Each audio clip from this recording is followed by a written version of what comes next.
Assalamualaikum warahmatullahi wabarakatuh. Warga Jawa Timur, Info Jatim kembali hadir di sela-sela aktivitas Anda bersama saya Prestalia Dwi Rahmawati. Kita awali berita yang pertama. Jawa Timur saat ini merupakan salah satu produsen padi terbanyak di Indonesia. Hal ini mendorong Gubernur Jawa Timur Khofifah Indar Parawansa untuk mempercepat masa tanam padi dan melakukan perlindungan terhadap lahan sawah yang ada di wilayah Jawa Timur. Berikut liputannya.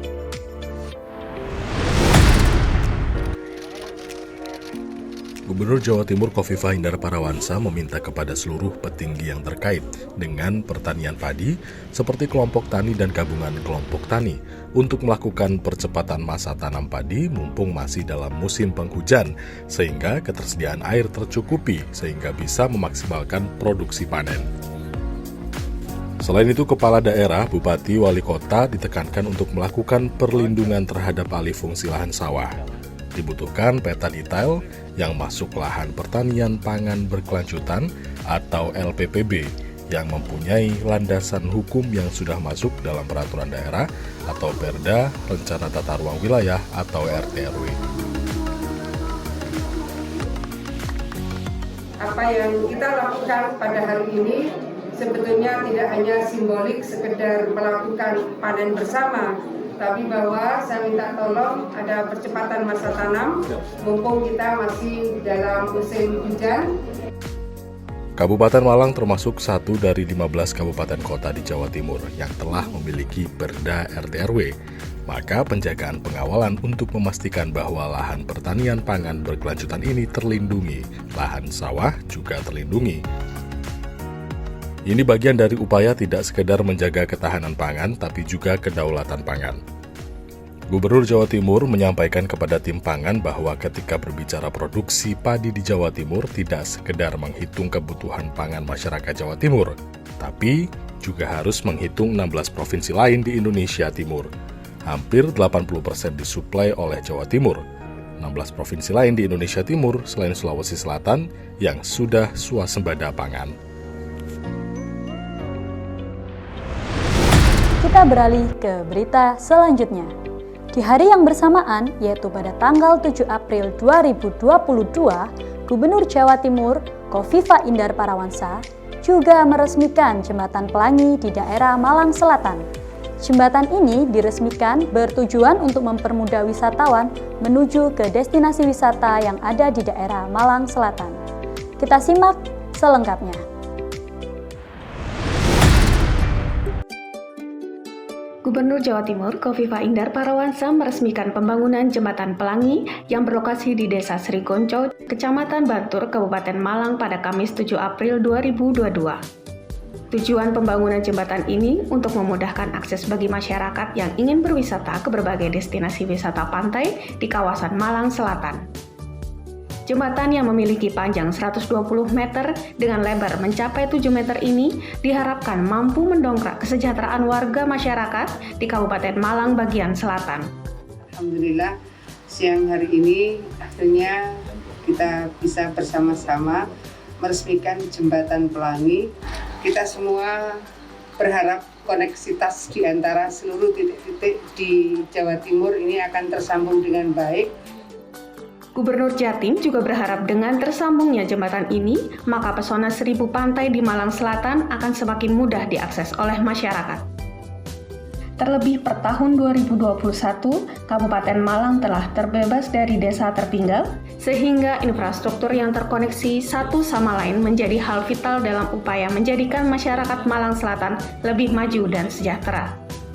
Malang ini akan menjadi penguat jalinan silaturahmi dan akan membawa manfaat barokah yang positif bagi Kabupaten Malang. Jika nanti terkonek Malang Raya dengan JLS dan Pantai Selatan yang merupakan 1000 pantai untuk pariwisata. Di sisi lain, Kementerian PUPR juga menetapkan bahwa jalan di Gondang Legi Bantur melalui Desa Srigonco termasuk paling berpotensi untuk dibangun koneksi dari Kota Malang ke jalur lintas selatan atau JLS. sehingga kehadirannya diproyeksikan akan mempermudah akses jalan menuju kawasan wisata di Malang Selatan. Sedangkan nama pelangi untuk jembatan ini diambil dari tampilan jembatan yang telah dicat warna-warni, layaknya pelangi pada bagian kiri dan kanannya, serta jika di malam hari akan ada lampu yang menyala dengan cantiknya. Berita selanjutnya dari Pondok Pesantren Amanatul Ummah. Sejak di-launching pada November 2019 oleh Gubernur Jawa Timur, Khofifah Indar Parawansa, program One Pesantren One Product atau yang disebut dengan OPOP terus mengembangkan inovasi serta keberagaman usaha-usaha yang ada di pondok pesantren di wilayah Jawa Timur.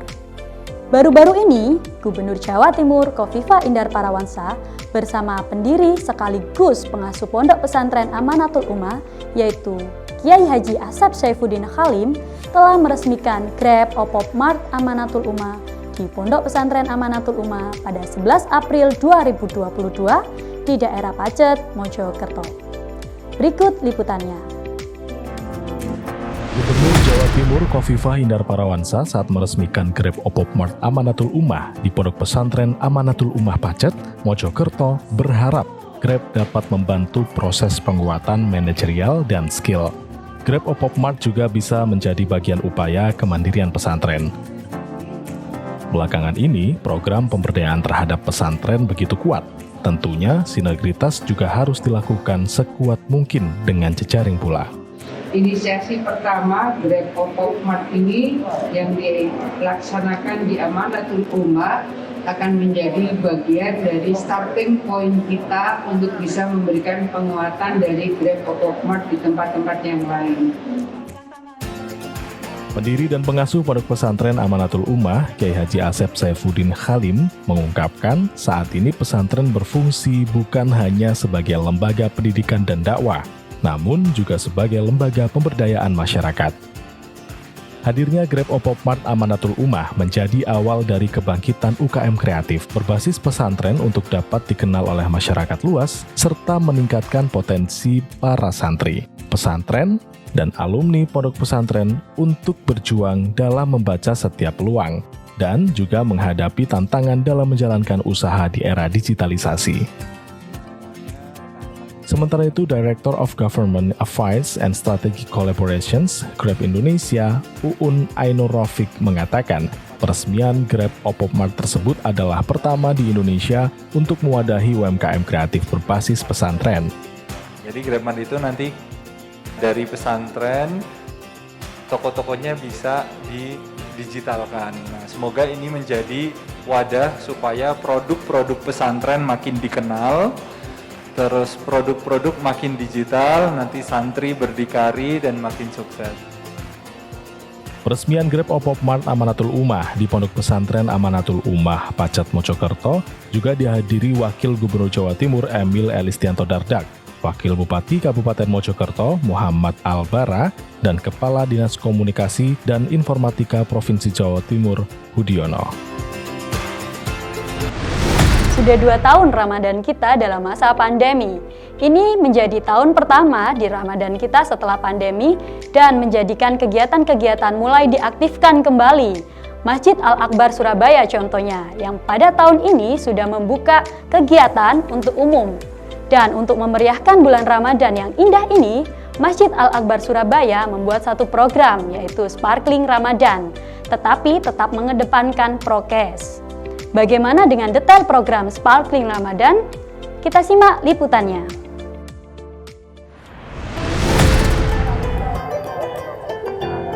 Nah, warga Jawa Timur, saat ini saya sedang berada di Masjid Al-Akbar Surabaya. Ingin mengulas lebih lanjut tentang program Sparkling Ramadan. Seperti apa program Sparkling Ramadan? Mari ikuti saya.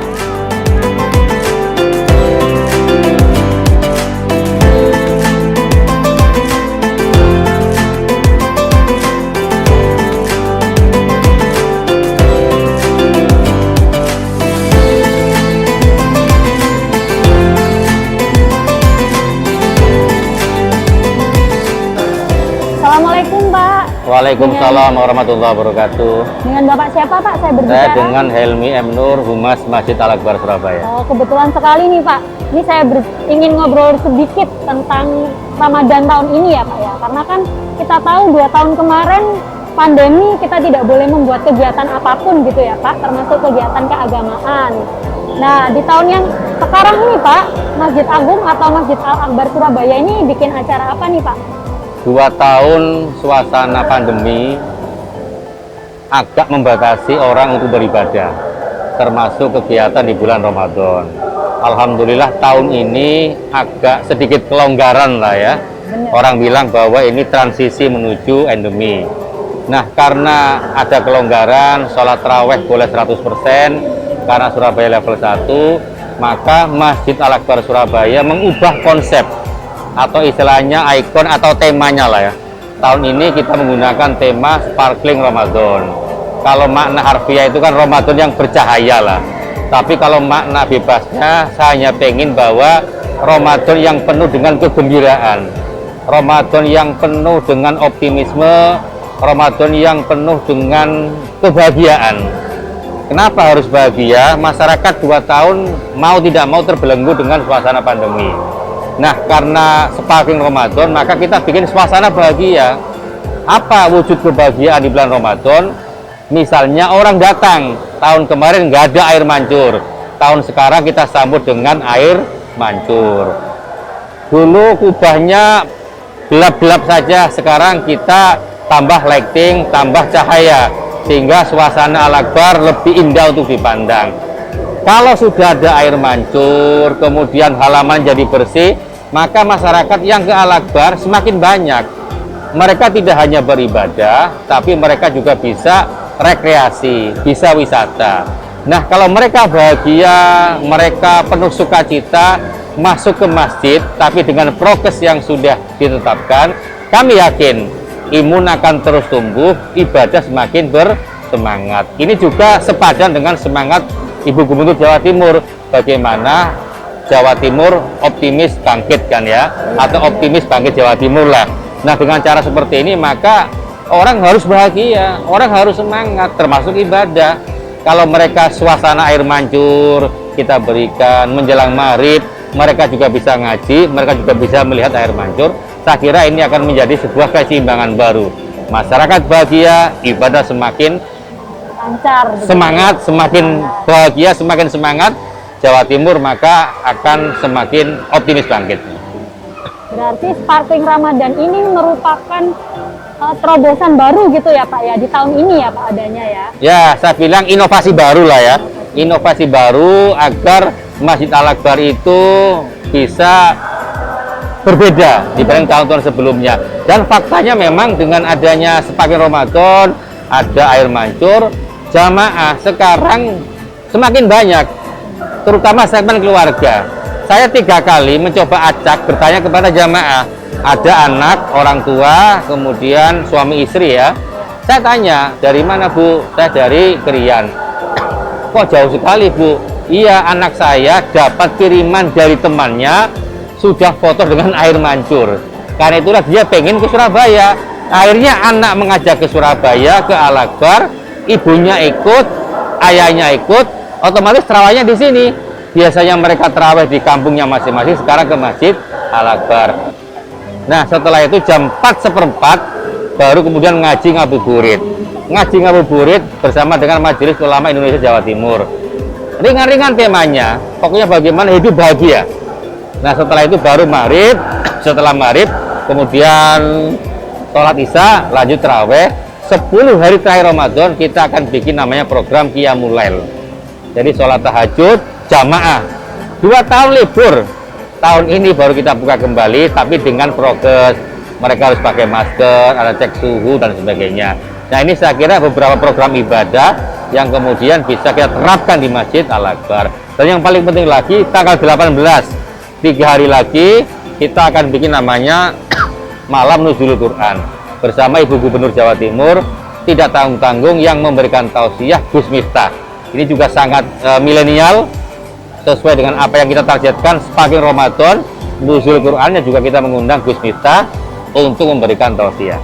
Ya, kalau tadi bilang qiyamul lail gitu ya, Ya. Pak ya, berarti kita berasa di Masjid Al-Akbar ini berasa seperti di Al-Muharram gitu ya? Ya, betul. ya, Kita di memang Madinah akhirnya suasana Ramadan 10 hari terakhir Masjid Al-Akbar buka 24 jam. Kalau 20 hari pertama Masjid Al-Akbar jam 9 malam sudah tutup. Kita bersihkan, baru jam 3 dibuka kembali. Tapi untuk 10 hari terakhir Ramadan kita buka 24 jam. Jadi setelah sholat taraweh biasanya banyak orang iktikaf. Ada yang tadarus, ada yang doa, ada yang diam saja, tidak apa-apa kan. Kemudian nanti jam setengah 2 kita sholat tahajud, sholat witir, sampai kemudian 1 jam menjelang sahur. Nah setelah itu sholat subuh, setelah itu baru kemudian ngaji lagi. Jadi ini baru akan dibuka 10 hari terakhir Ramadan. Biasanya mohon maaf di kampung-kampung, di masjid-masjid itu kan si sholat bengi wong wis ngapunten ya, sudah senior-senior, sudah sepuh-sepuh. Tapi kalau di Al-Akbar 10 hari terakhir Ramadan biasanya yang ikut qiyamul lail malah anak-anak muda. Kaum milenial seperti Milenial itu. ini kan menarik gitu loh. Bahwa anak muda cinta masjid, anak muda juga cinta qiyamul lail, anak muda cinta itikaf. Ini saya kira sebuah kebahagiaan sendiri bagi kami ketika program-program yang inovatif ini bisa dinikmati oleh jamaah tidak hanya dari Surabaya tapi juga luar Surabaya. Luar biasa sekali ya Pak. Nah, apakah ini nanti akan menjadi program tahunan gitu Pak di setiap Ramadannya gitu? Insya Allah kita setiap tahun akan berupaya melakukan inovasi-inovasi yang berbeda di bidang layanan. Tapi kalau di bidang ibadah tetaplah ya, sholat malam 2 tahun libur sekarang dibuka, tetap berjalan. Yang lain-lain kalau sekarang ada air mancur, tahun depan ada apa lagi? Nah itu akan kita inovasi lagi. Prinsip masyarakat karena sekarang era-era yang instagramable, maka mau tidak mau kita juga harus menyesuaikan. Bagaimana masjid juga menyajikan sebuah tampilan, sebuah sajian yang memang benar-benar bisa dinikmati oleh masyarakat, sehingga tidak putus antara yang generasi yang sudah sepuh dengan yang anak-anak dengan yang muda. Semua harus dekat dengan masjid. Karena itulah pendekatan-pendekatan yang kekinian tetap akan kami lakukan setiap tahunnya. Mengikuti arus seperti itu ya. Ya. Luar biasa sekali nih Pak. Yeah. Sore saya ini menunggu ngabuburit gitu ya Pak ya. Ngabuburit menunggu buka, ngobrol yang luar biasa dengan Bapak Helmi selaku humas dari Masjid Al-Akbar ini sendiri. Terima kasih Bapak atas Sama-sama. kesempatannya. Semoga Sama-sama. tahun depan lebih kreatif lagi dan banyak pengunjung juga untuk beribadah di Masjid Al-Akbar. Amin. Terima kasih Bapak. Terima kasih. Assalamualaikum warahmatullahi wabarakatuh. Waalaikumsalam warahmatullahi wabarakatuh.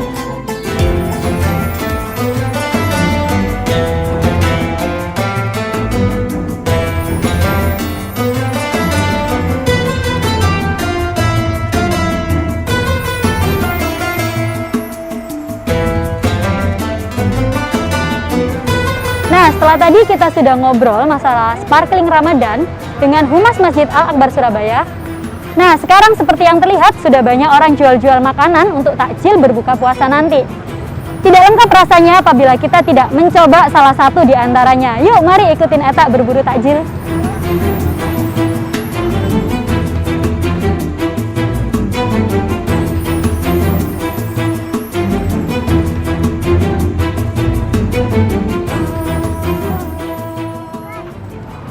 Nah, warga Jawa Timur, ini sekarang Eta sudah berada di salah satu stand yang ada di depan Masjid Al-Akbar Surabaya.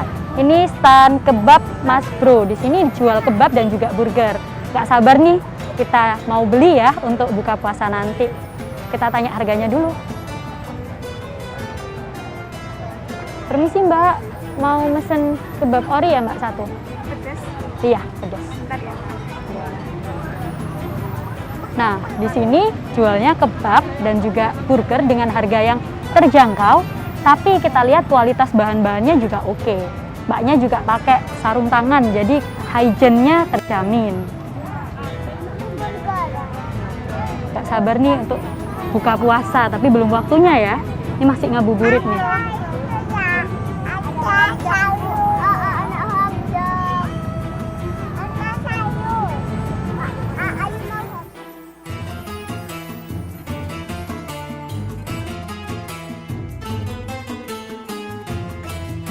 Kasih ya Mbak. Nah, ini sekarang Eta sudah dapat kebabnya. Saatnya Eta undur diri. Saya Prestalia Dwi Rahmawati beserta kru yang bertugas mengucapkan wassalamualaikum warahmatullahi wabarakatuh.